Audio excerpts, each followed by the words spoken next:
सुप्रभात विद्यार्थी, आज हम हिंदी व्याकरण पाठ 6 सर्वनाम के बारे में अध्ययन करेंगे। लेकिन आइए हम कुछ छोटा सा जानकारी ले लें।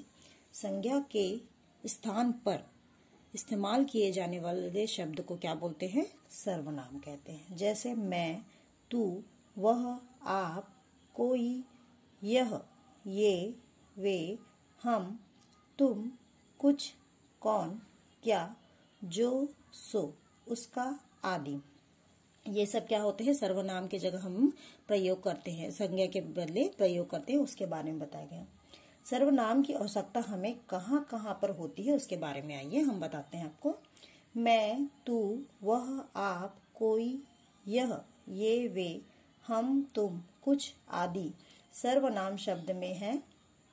अन्य सर्वनाम शब्द भी इन्हीं शब्दों से बने हैं जो लिंग, वचन, कारक की दृष्टि से अपना रूप बदलते रहते हैं। ओके, आइए हम स्टार्ट करते हैं। सर्वनाम। सर्वनाम में देखिए क्या बोल रहा है यहाँ पे। एक भारत का नक्शा बना हुआ है, उसके बारे में देखिए। यहाँ पे खंड क दिया है और ख दिया है। पहले में क्या लिखा है? भारत को इंडिया भी कहते हैं। भारत को इंडिया भी कहते हैं। भारत एक महान देश है। यह एक महान देश है। भारत की राजधानी दिल्ली है। इसकी राजधानी दिल्ली है। भारत में सभी धर्मों के लोग रहते हैं। इसमें सभी धर्मों के लोग रहते हैं। देखिए यहाँ पे संज्ञा में जगह में भारत भारत बहुत सारा दिया है ना। उसके खंड खा में देखो, उसमें भारत को एक बार ही यूज करके उसके जगह में यह, इसकी, इसमें आदि का प्रयोग किया गया है। उपरोक्त खंड क में हम देख सकते हैं कि भारत शब्द का प्रयोग बार बार हो रहा है। देखिए मैंने बोला था ना, खंड ख में भारत भारत का प्रयोग कितने बार हो रहा है? बार बार, जो पढ़ने में अच्छा नहीं लग रहा है। अतः खंड ख में इन्हीं वाक्यों को भारत के स्थान पर यह, इसकी और इसमें शब्दों का प्रयोग करके पुनः लिखा गया है। ये सभी शब्द क्या कहलाते हैं? सर्वनाम। परिभाषा पढ़ते हैं। संज्ञा के स्थान पर प्रयोग किए जाने वाले शब्द सर्वनाम कहलाते हैं, है ना। संज्ञा के स्थान पर इस्तेमाल किए जाने वाले शब्द को क्या बोलते हैं? सर्वनाम कहते हैं। आइए दूसरे पेज में पढ़ते हैं हम।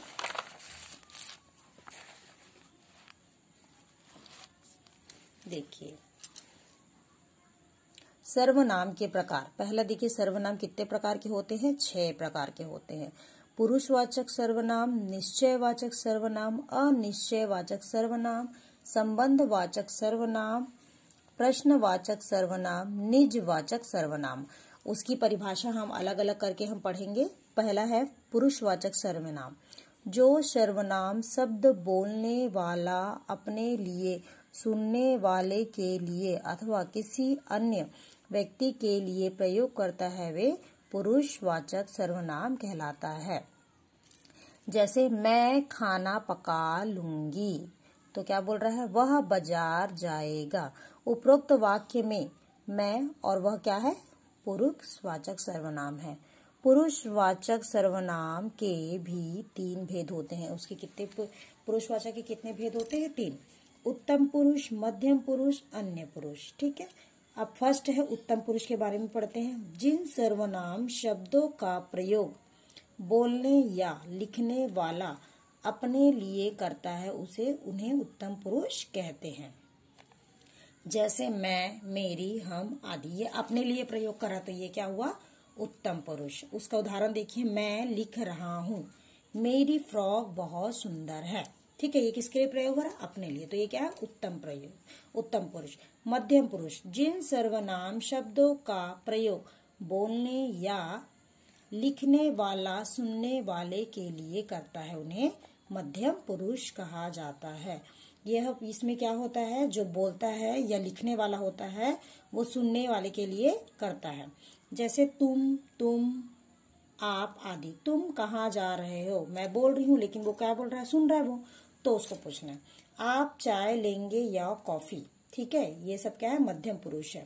अन्य पुरुष। जिन सर्वनाम शब्दों का प्रयोग बोलने या लिखने वाला सुनने वाले के अतिरिक्त किसी अन्य व्यक्ति के लिए करता है, उन्हें अन्य पुरुष कहा जाता है।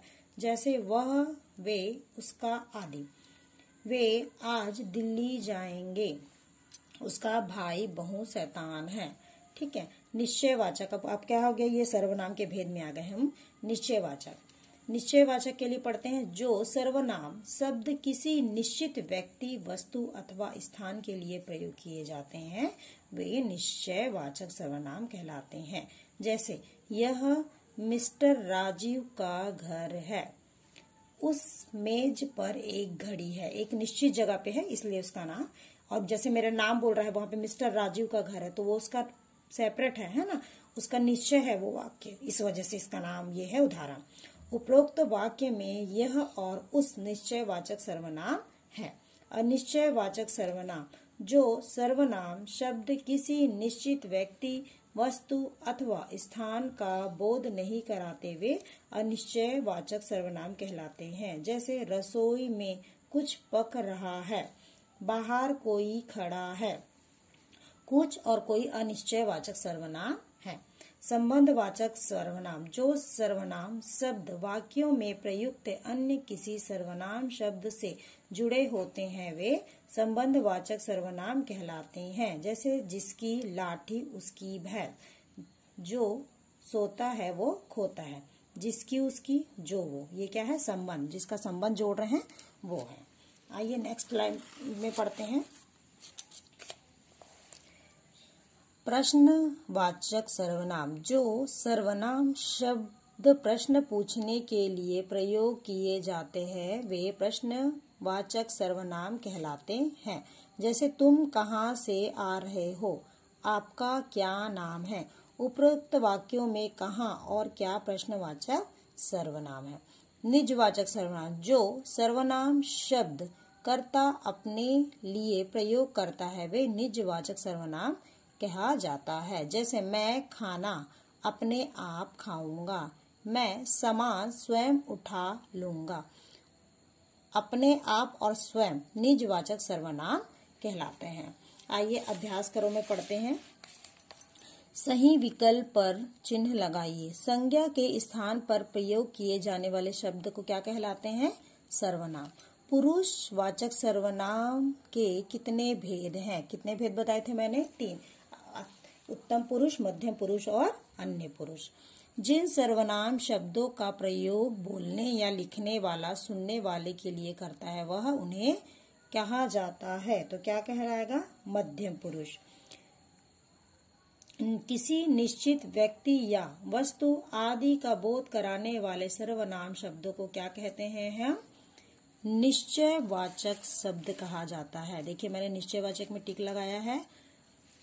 घ ड, निजवाचक सर्वनाम कौन सा है। निजवाचक में क्या है बताइए, निजवाचक में क्या बताया था मैंने, अपने आप। ठीक है, उसमें टिक लगा दिए। नेक्स्ट लाइन में देखिए, प्रश्नों के उत्तर हम कॉपी में आपको लिख के दिखाएंगे। उसके आगे का देखिए, रिक्त स्थानों की पूर्ति तो उचित सर्वनाम शब्द भरकर कीजिए। खाली स्थान, आज बहुत खुश हूँ, मैं आज बहुत खुश हूँ। तुम कल खालिस्तान गए थे तो कहाँ गए थे। मैं अपना कार्य खालिस्तान कर लूंगा, स्वयं कर लूंगा। खालिस्तान, परिश्रम करोगे खालिस्तान फल पाओगे। जितना परिश्रम करोगे उतना फल पाओगे। चाय में खालिस्तान पड़ा है तो क्या आएगा, कुछ। दिए गए सर्वनाम शब्दों का प्रयोग करके वाक्य बनाइए। तुम से क्या आएगा, चलिए वाक्य बताइए। तुम कल कहाँ गए थे। वह मेरा मित्र है। मेरा घर दीप एकेडमिक के सामने है। तुमने समय पर खाना खाया। किसी ने मेरा पर्स चुरा लिया है। ठीक है। क्वेश्चन नंबर 5, दिए गए वाक्यों में से सर्वनाम शब्द छांट कर लिखिए। यहाँ पे एक शब्द लिखा है, उसमें से आपको सर्वनाम छांटना है। तुम कहाँ खेलने जा रहे हो। देखिए सर्वनाम क्या है, तुम है, और उसके बाद क्या है, कहाँ। ये ठीक है। यह काम मैं स्वयं कर लूंगा, तो यहाँ पे क्या आएगा, यह और मैं। यह गुप्ता जी की दुकान नहीं है, तो यहाँ पे क्या आएगा, सर्वनाम यह। भिखारी को कुछ दे दो, तो इसमें आएगा कुछ। फिर जैसा बोओगे वैसा काटोगे, तो जैसा और वैसा। ठीक है, यहाँ पे दिए गए सर्वनाम शब्द छांटकर उचित स्थान पर भरिए बोल रहा है, तो आपको यहाँ पे छांटना है। पुरुषवाचक, निश्चयवाचक, अनिश्चयवाचक, शब्दवाचक और प्रश्नवाचक, निजवाचक सबको छांटना है और आपको लिखना है। Okay student, today's work complete. Thank you.